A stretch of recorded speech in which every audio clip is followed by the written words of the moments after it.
ಬಂದಂಗ್ ಏರಿಯಾದೊಳಗೆ ಎಂಟ್ರಿ ಆಗವನು ಊರು ಕೇರಿ ನಂದೆ ಅಂತ ಆರ್ಡರ್ ಮಾಡವನು ಓಡಲೇ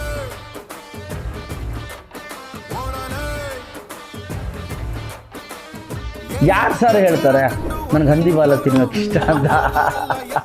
ನನಗೆ ಹಂದಿ ಬಾಲ ಬೇಕು ಗುರು ಏನ್ ಬೇಕಾದ್ರೂ ತಿನ್ನಂಗೆ ಹಂದಿ ಬಾಲ ತಿನ್ಸಿ. ತಾತ ಹಂದಿ ಬಾಲಕ್ ಮಾತ್ರ ನೀವು ಕೈ ಹಾಕ್ತೀವಿ ಓಕೆ ತಿಂಡಿ ಪೋತ ಏನ್ ಬೇಕಾದ್ರೂ ಮಾತಾಡೋಣ. ಎರಡೇ ನಿಮಿಷಕ್ಕೂ ಏನಾದ್ರೂ ನೀನು ತಿಂತಿರ್ಬೇಕು ಲೇಟಾಗಿ ಸಾಯ್ಬೋದು ಅಂತ ಹೇಳಿದ್ರೆ ಡಾಕ್ಟರ್ ನನಗೆ. ಹೇಗ್ ಬೇಕಾದ್ರೂ ಹೀರೋನು, ಬಟ್ ಒಳಗೆ ಎಷ್ಟು ಸೀರಿಯಸ್ ಆಗಿರ್ತಾನೆ. ಸಿಚುಯೇಷನ್ ಬೇರೆ ಇರುತ್ತೆ, ಈ ಬಡ್ಡಿ ಮಗ ಬೇರೆ ಹೇಳ್ತಿರ್ತಾನೆ. ಅದೆಲ್ಲರಿಗೂ ಇರಿಟೇಟ್ ಮಾಡುತ್ತೆ ಕ್ಯಾರೆಕ್ಟರ್ಸ್ಗೆ. ನಂಗೆ ಮನೇಲಿ ಹೇಳಕ್ ಆಗಲ್ಲ, ಭಯ. ಅಲ್ಲ ಗಂಡಸರಾಗಿ ನೀವೇ ಎಷ್ಟು ಭಯ ಬಿದ್ರೆ ನಮ್ಮ ಹುಡುಗಿ ಕತೆ ಹೇಗೆ? ಸ್ಟಾಪ್ ಇಟ್ ಗಣಿ.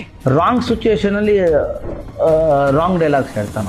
620 ಜನದ ಮೇಲೆ ಸತ್ತಿದ್ದಾರೆ. ತಾವು ಮಾತ್ರ ಬದುಕ್ಬಿಟ್ರೆ ಏನೋ, ನೀವು ಹಾರ್ಬಿಡಿ ಎಲ್ರಿಗೂ ನೆಮ್ಮದಿ. ಅಟ್ ಲಾಸ್ಟ್ ಎಲ್ಲರಿಗೂ ಗೊತ್ತಾಗುತ್ತೆ ಅವನು ಏನು ಹೇಳ್ದ ಅದೇ ಪರ್ಫೆಕ್ಟ್. ಈ ಸಿಚುಯೇಷನ್ ಎಲ್ಲ ನಾವು ಮಾಡ್ಕೊಳ್ಳೋದು, ಅವನು ಹೇಳಿದ್ದೆ ನಿಜ ಅಂತ. ಆ ಗಣಿ ಅನ್ನೋ ಕ್ಯಾರೆಕ್ಟರ್ ವೆರಿ ಎಂಟರ್ಟೈನಿಂಗ್, ಡೆಪ್ತ್ ಇದೆ ಆ ಕ್ಯಾರೆಕ್ಟರಲ್ಲಿ.